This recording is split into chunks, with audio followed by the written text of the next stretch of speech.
All of us can have outrage at the suffering of peoples all around the world. What's happening in Burma right now is horrifying. It's jaw-droppingly horrifying. But I do not have the power to save a Burmese child today. I don't have the power to save a Yemenis child outside of telling my MP, hey, by the way, stop fucking selling arms to the Saudis, please. It's a really bad thing that you keep doing that. Stop, Canada. Stop, America. Stop, France. Stop, NATO. Stop doing that. Stop it. All right? Just no more. Let's end all arms sales to Saudi Arabia. Let's cut that out.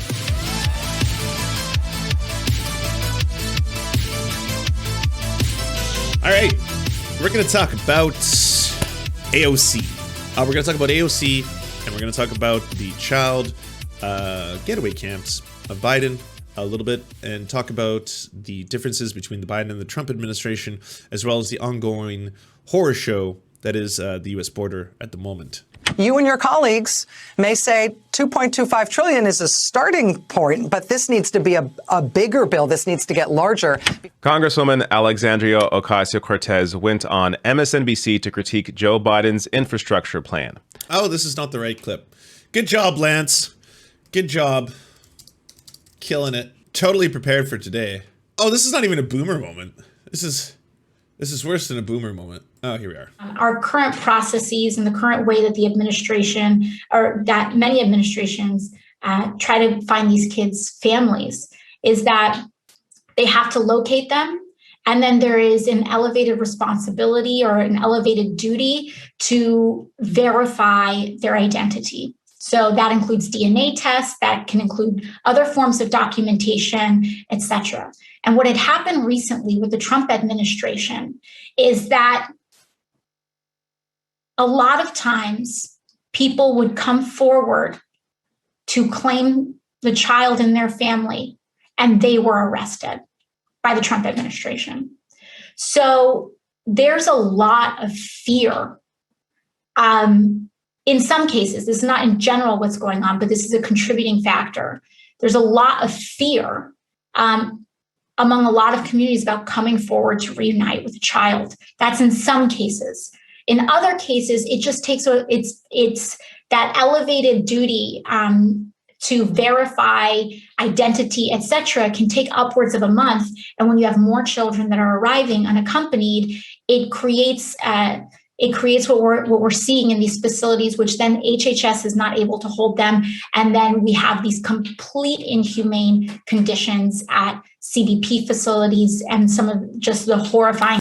Well, I think we haven't gotten to the clip yet, but I haven't actually seen this in its entirety. This is the first time I've watched it. I've only seen the 1 minute clip that you probably have seen all over Lefty Twitter today. Because if you're on Lefty Twitter today, you've probably seen a lot of people retweet this and be like, I owe an apology to Jimmy Dore, or AOC is dead to me kind of stuff. And I had only seen the one little 1 minute clip, so I wanted some context. As someone who works on the internet, as someone who has been a victim a few times of clipping out of context, short clips being misrepresentative of my ideas as a whole, although sometimes they are perfectly representative. If I'm like, fuck the US military, and that's all the clip has, and then someone's like, do you see what Lance said? I'll be like, yeah, no, that's accurate. That represents my sentiments on that matter. But if it's just like penis and that's all the clip says, you don't really understand what I could be referring to. It's very broad. There's a lot of information that could go in multiple directions by that statement in and of itself. So that's why sometimes context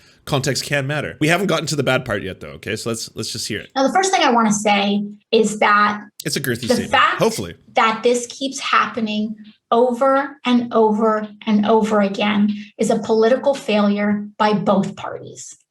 And I want to be very clear about that, because I don't want to draw false equivalence.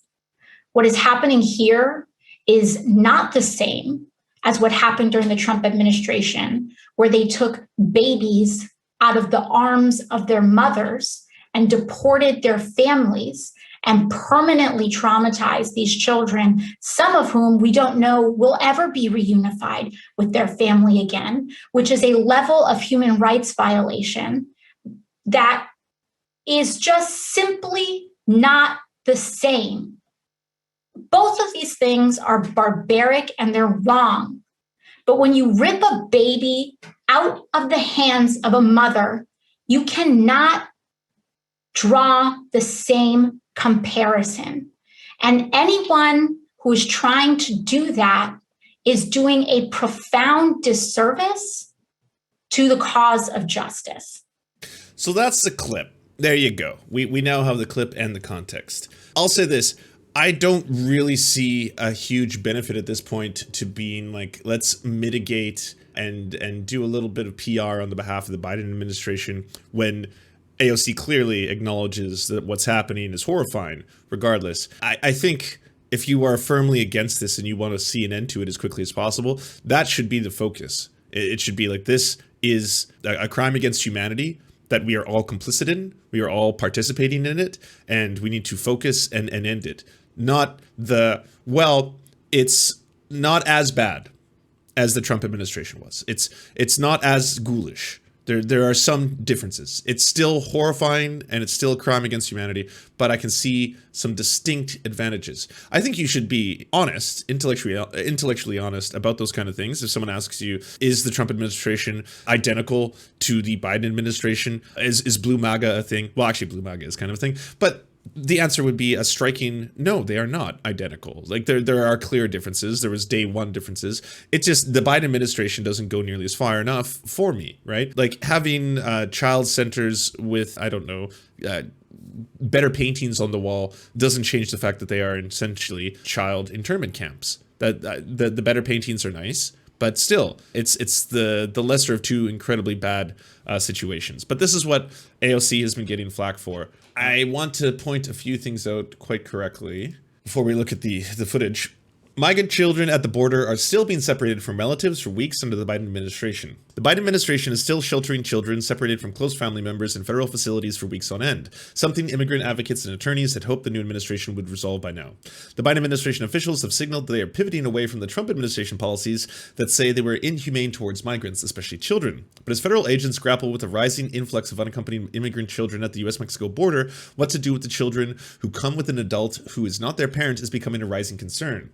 The migrant children often arrive when a grandparent, older sibling, or older relative, but are separated until federal officials can confirm the accompanying adult is their relative as required under U.S. law. The procedure, which is different from the highly controversial Trump administration policy of separating immigrant parents from their children, is designed to protect minors from human traffickers and grant them legal protections. But it also classifies the youngsters as unaccompanied minors and places them in federal shelters until a sponsor or adult is vetted, a process that can take several weeks or even months. So there is a difference.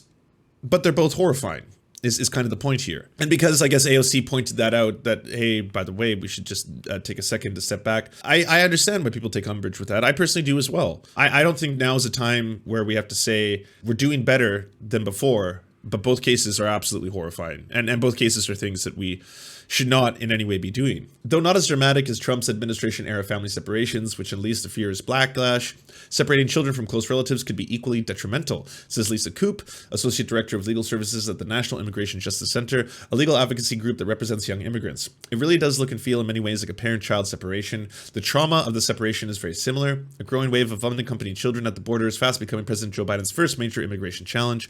More than 4,000 migrant children were transferred in January into the custody of the U.S. Office of Refugee Settlement, 3,330 in December, and it's even going to be more in April, I'm pretty sure. But where to house all these children as they await the immigration proceedings remains a daunting question. The resettlement agency oversees about 7,000 beds for the minors because reduced capacity amid COVID-19 restrictions, and this week it had about 7,700 children in its custody. They're like woefully unequipped for this. So Japanese news, NHK, came out with this footage yesterday.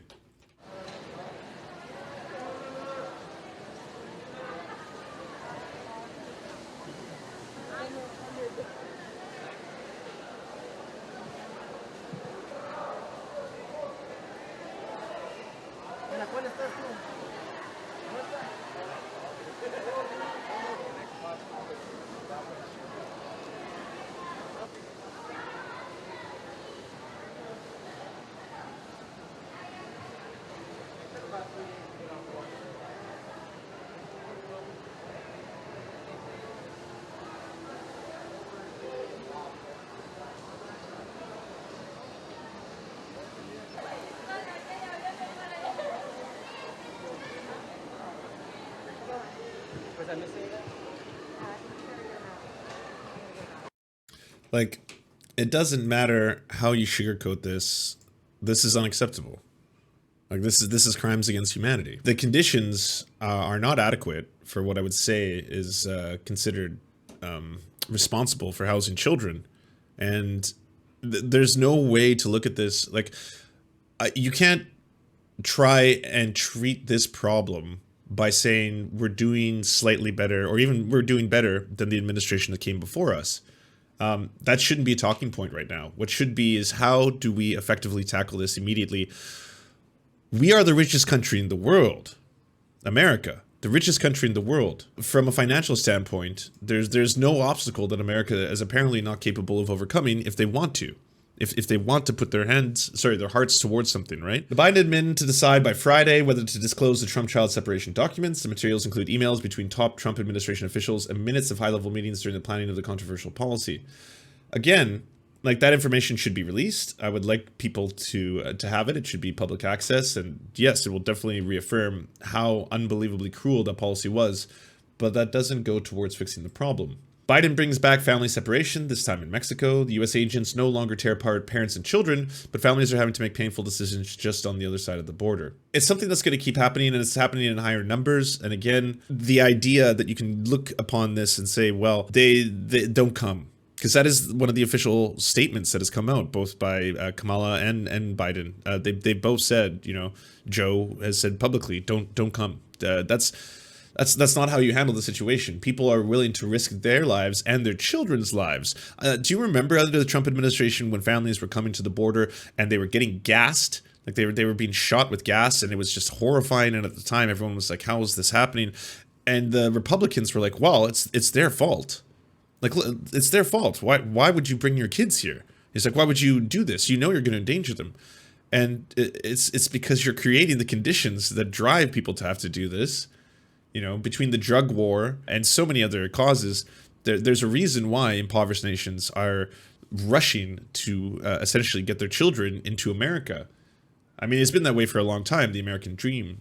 You sell the idea of American exceptionalism around the world, and then you can't act surprised when people suddenly want to be a part of that. Advocates have said they want children who show up with relatives to retain those protections, but had hoped the Biden administration could reduce the amount of time they spent in federal shelters. For months, advocates have lobbied Biden officials to implement changes to reduce the time those children spend in federal custody. It is a very complex situation, and one that we are hoping the new administration will address aggressively. I think that's pretty much it, right? It's something that has to be addressed aggressively, and now. It's something that's happening.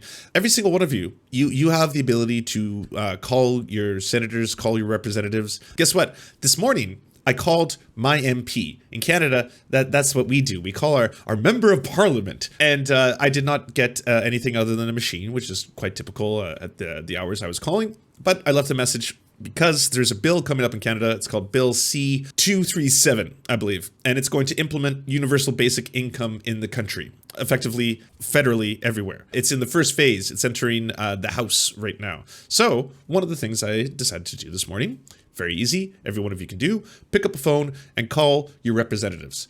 You probably won't get through to a person right now because of the COVIDs or they're just, afraid of you. But call your representatives. One phone call doesn't make much of a difference. 10 phone calls doesn't make much of a difference. 100 phone calls doesn't make much of a difference. 1,000 phone calls, 5,000 phone calls, 10,000 phone calls. Suddenly they realize, holy shit, this is something my constituents care about. And what they ultimately care about is getting reelected and or maintaining power. So once it's something that's clearly a focal issue, which this I assume is for all of you, that's something you can do. It's not even slacktivism. You can do it from the comfort of your own home. Each and every one of you can do it right now, sitting where you are. You can call up your representative, your state senator, especially if you happen to live in Texas, that would make it even better, and express your thorough and utter disgust for what's happening. And you can have some prescriptive statements for them. You can propose some things, such as, can we please listen to the advice from the Pediatric Association of America? They've laid out a very extensive plan on how to improve the conditions for children. Can we increase the funding for private social workers, public social workers, not private ones, to go in there and also help children, either to tutor them, to improve the conditions. The money that is currently going to a private private company or numerous private companies, which is to the tune apparently of $700 to $800 a kid, I believe is money wasted. That's very, very expensive for the results that we are clearly seeing, which are horrifying. As a taxpayer, as an American taxpayer, I don't think you want to be on the hook for $700 to $800 a day per kid, and all you're getting back is fucking plastic cages, in essence, where everyone has to sleep like packed in like sardines, like as you saw in that video footage. Like actual sardines. And that's just going to keep on getting worse and worse and worse because there's more and more children arriving at the US border right now. And at the same time, hey, you don't live in Texas? You know something that you can be asking your representatives to be doing? Ending the fucking war on drugs. That would be a really, really important one. Because there's a whole bunch of money being wasted on the war on drugs on every level, from the state level to the federal level to the entire judicial system, the punitive system. The prison industrial complex will certainly not want this because to them it's like, well, how else are we going to keep 1% of our entire population in cages that we make money off? Yeah, we profit off people being in jail. That's our entire business model. So we need repeat customers, to make the monies. So that's really fucked up. But it is something that you can be very vocal and complain about. Trust me, it makes a difference. It actually does. The difference between sitting home today and doing nothing, or to the like 600 people who are watching here right now, if all 600 of you made a phone call, or if you told your friends to do the same, and all of a sudden, again, they have 1,200 phone calls in one day saying, hey, this is egregious. I need you to take this seriously. We need to end this and we need to help out right now. Because guess what? As horrifying as the situation is in Xinjiang, and it is horrifying, none of us have any control over it. None of us can really do anything about it. The closest we have a chance to affect change is going to be on a state level, a provincial level in my case, right? As Canadians, you should be working to end both the cultural and literal genocide of Indigenous peoples. That's something that you can work towards. Yeah, grassroots, exactly, on a grassroots level, because that's where you can actually affect change. All of us can have outrage at the suffering of peoples all around the world. What's happening in Burma right now is horrifying. It's jaw-droppingly horrifying. But I do not have the power to save a Burmese child today. I don't have the power to save a Yemeni child outside of telling my MP, hey, by the way, stop fucking selling arms to the Saudis, please. It's a really bad thing that you keep doing that. Stop Canada, stop America, stop France, stop NATO, stop doing that. Stop it, all right? Just no more. Let's end all arms sales to Saudi Arabia. Let's cut that out, all right? I think we can all agree on that. But that's about as far as we can go. So as much as every single person I know right now has a lot of outrage towards the Uyghur Muslims in China, and I'm not saying that there's anything wrong with that. It is atrocious. There are things happening locally, domestically, that you probably have more power to affect change towards. And that's my TED Talk. Thanks so much for watching, everybody. Can you do the thing, that thumbs up and comment and all those things that help us out in the algorithm that controls every aspect of our lives? Also, if you happen to have a Facebook account, can you delete it? Like just delete it. You should probably delete your Facebook account because it's not a great company. But hey, if you can't do that for whatever reason, I understand. And could you also go to facebook.com/thesurftimes then and give us a little like and a follow. We're just trying to push back against the fact that people like Ben Shapiro happen to dominate the platform entirely. And when everyone asks why do older generations believe the things they believe, one of the problems is the majority of them on social media use Facebook. So to counter that, we're just going to be on there too now. Also, if you happen to have a union or a worker co-op or even a leftist project, podcast, website, Zoom, MySpace, it doesn't matter. We will advertise it for free on this channel. All you got to do is go to weareserfs.com and use the forms that we got there, weareserfs.com. Thanks, everybody. To our glorious gods, Xander Corvus and I'm Rav, may you shower us with glory and smite our enemies. To our monarch, Tom Spiker, we serve at your leisure, your grace. To our lords, Tofox, Bisexual Black Gamer, Jimothy K. Meeble Beeps Jr., Ryan Lubin, Trevor R., Jeffrey Lamb, Alexander Thaler, and Hans Josephine, we shall carry your banner high into the fields of battle.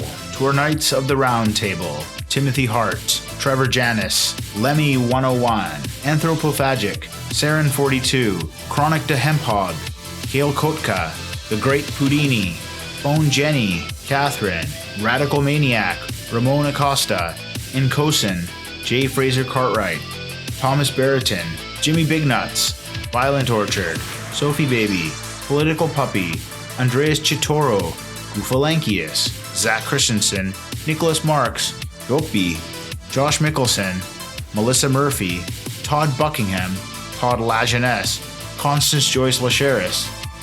We lift our glasses of ale and we salute you.